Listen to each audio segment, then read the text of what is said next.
Now to do this, you click on the start menu and type create a restore point.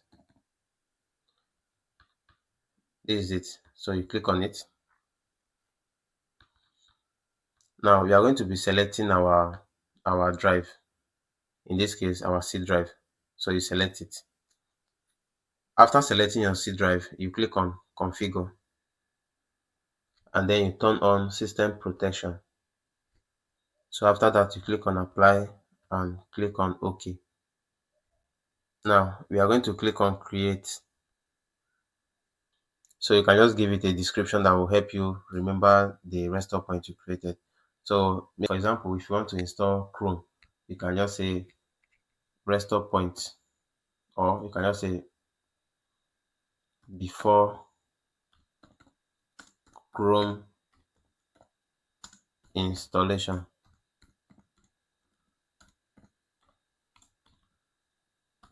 All right. So you click on create. Now, why we are doing this is because if you want to restore your system back, you have to know at which point you want to restore back to. Okay, so that's the whole point of creating a restore point and giving it a description. All right, so as you can see, the restore point was created successfully. So you can just click on close and then click on OK.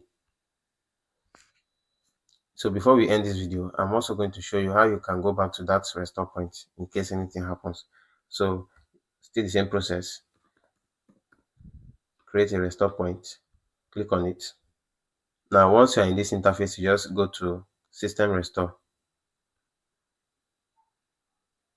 So once you click on system restore, it's going to give you a brief description of what it's going to do.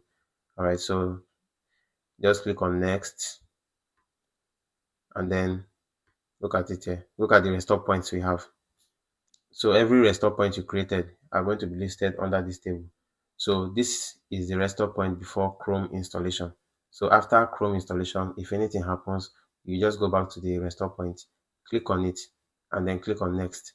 It's going to roll back your system to that point where everything was working fine before the Chrome installation. So thank you for watching this video. Like and subscribe to my channel and follow me for more tech tips.